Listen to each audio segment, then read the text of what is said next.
We start with the big story. Minneapolis City Council has voted to dismantle and defund the city's police department following the brutal killing of George Floyd.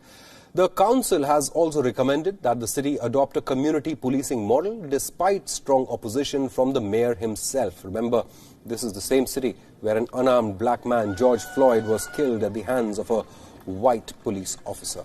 9 members of the Minneapolis City Council announced that they intend to end city's policing in its current form and rebuild a new model for public safety.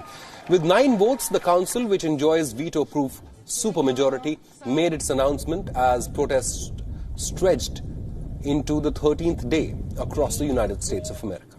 We demandingly say our commitment is to do what's necessary to keep every single member of our community safe and to tell the truth that the Minneapolis police are not doing that.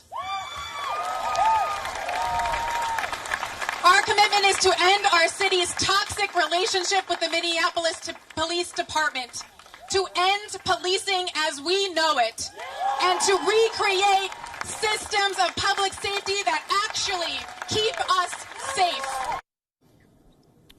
Minneapolis Mayor Jacob Frey, who stood in opposition to the idea of dismantling the police department, was heckled by a huge crowd of protesters. The protesters had marched to the mayor's residence, demanding the removal of funding for the Minneapolis Police Department.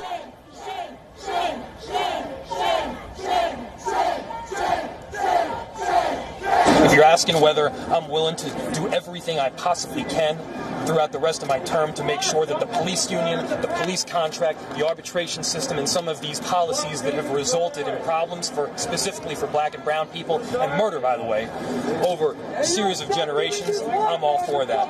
I'm not for abolishing the entire police department, and I'll be honest about that too.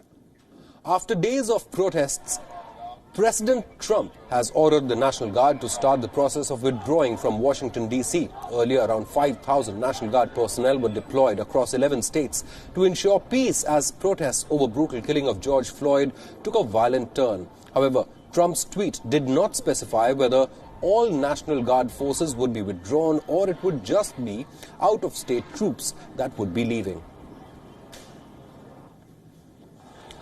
Meanwhile, in New York City, Mayor Bill de Blasio announced that the city would be lifting curfew spurred by violent protests against police brutality ahead of schedule.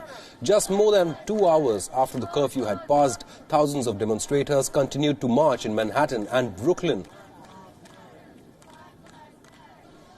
It is day 13 of protests, and demonstrators continue to gather in large numbers demanding justice for George Floyd.